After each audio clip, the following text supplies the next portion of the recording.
Long before we even take our very first breath, a mother is our sanctuary. She is, quite literally, our very first encounter with unconditional care.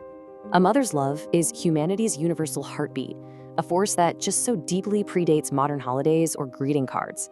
Today, we're going to explore the profound power of the women who raised us, witness their quiet battles, and really understand why the maternal bond is the single most defining force in all of human existence.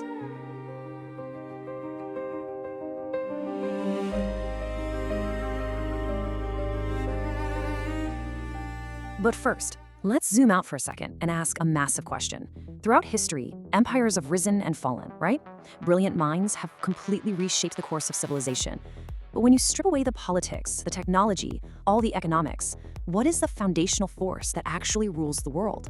Well, poet William Ross Wallace actually hit the nail on the head way back in 1865. The ultimate power shaping humanity lies in maternal care. It's a quiet power, often completely unseen. It's a daily, relentless sacrifice that builds the physical and emotional foundation of literally every single human being on this planet.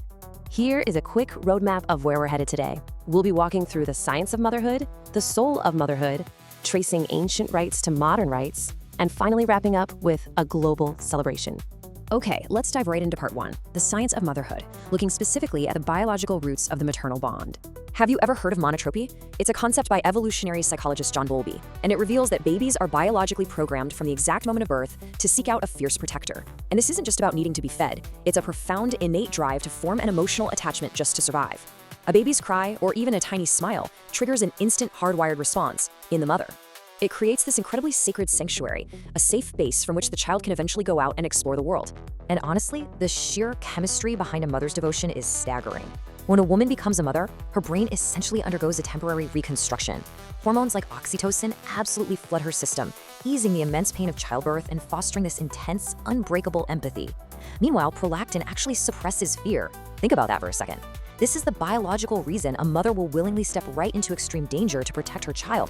Her own chemistry makes her extraordinarily brave. And this devotion echoes through generations too. The grandmother hypothesis shows us that communal care from postmenopausal women was absolutely vital to the survival of early human tribes. Moving on to part two, the soul of motherhood.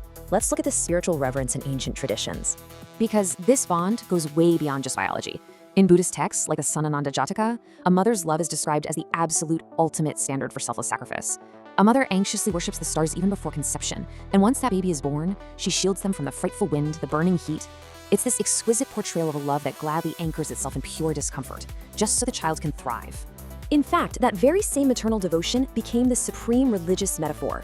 In Buddhist philosophy, the love a mother has for her only child is exactly how a Buddha or a Bodhisattva loves all sentient beings. The absolute highest form of spiritual compassion is modeled directly after the quiet, unwavering love of a mother. Similarly, in Hindu tradition, the beautiful relationship between Lord Krishna and his adoptive mother, Yashoda Maya, exemplifies what's called Vatsalya Bhava. It's a pure, unselfish affection that is entirely free from wanting any kind of reward. And this profound spiritual devotion isn't just ancient history. It lives on today in deeply moving, solemn traditions across the Indian subcontinent. Take the tradition of Pola Amavasya, for example. Imagine this. On a dark, completely moonless night, a mother observes a strict, grueling fast. She willingly denies herself food and water, firmly anchoring herself in deep physical discomfort. She sits in the dark and ties a sacred thread, purely to pray for her children's health, their safety, and their long life. It is perhaps the ultimate, silent truth of motherhood. She gladly stands in the dark so that her child can walk in the light. The 8th century philosopher Adi Shankara captured this feeling so powerfully. In his deeply moving poem, the Matru Panchakam, he laments arriving too late to perform his dying mother's final rites.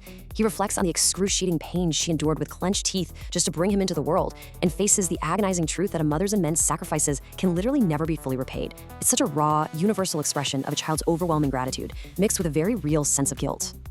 Which brings us to part 3. Ancient rites to modern rites. Let's trace the history of how we formally honor mothers. Because, the urge to actively celebrate mothers goes back thousands of years. The ancient Greeks held these joyous spring festivals for Rhea, the mother of the gods, offering up flowers and fruits. The Romans honored the mother goddess Cybele. Jump ahead to the 16th century in the UK, and we see Mothering Sunday emerge. Originally tied to returning to your mother church, it eventually evolved into a day to honor the actual people who nurtured us. And finally, by 1915, Mother's Day became a cemented official national holiday in the United States. But what's fascinating is that the holiday's American origins really showcase the dual nature of motherhood. Back in 1870, Julia Ward Howe envisioned Mother's Day as a radical, fierce call for peace. a day for mothers to unite and protect the precious sons they brought into the world from the absolute carnage of war. But decades later, Anna Jarvis campaigned for the holiday we're more familiar with today, a deeply sentimental movement to create a day of personal, intimate appreciation for the individual, everyday sacrifices our own mothers make for us.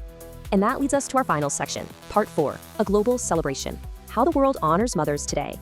Because wherever you look, there is this wonderful, vibrant tapestry of traditions.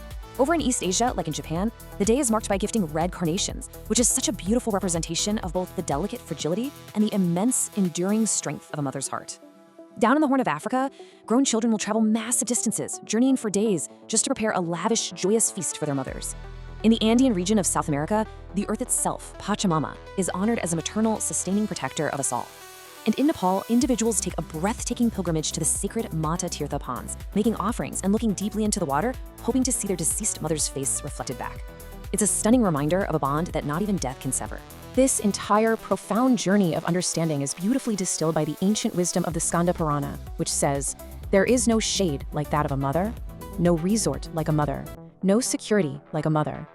Whether it's a mother mouse fearlessly hunting for food or a human mother silently sacrificing her own comfort, the maternal presence is our ultimate, unwavering sanctuary in this world. We are all the deeply fortunate beneficiaries of an unbroken chain of maternal sacrifice. So whether we honor them today with a lavish feast, a single red flower, or a silent, grueling fast, Mother's Day is our way of looking deeply at the women who raised us. It is our long overdue moment to finally see their quiet battles and say to them, "We see you. We are the living proof of your immense love. And today, the whole world stops to thank you." Knowing all of this, how will you honor the unseen foundation of your life today?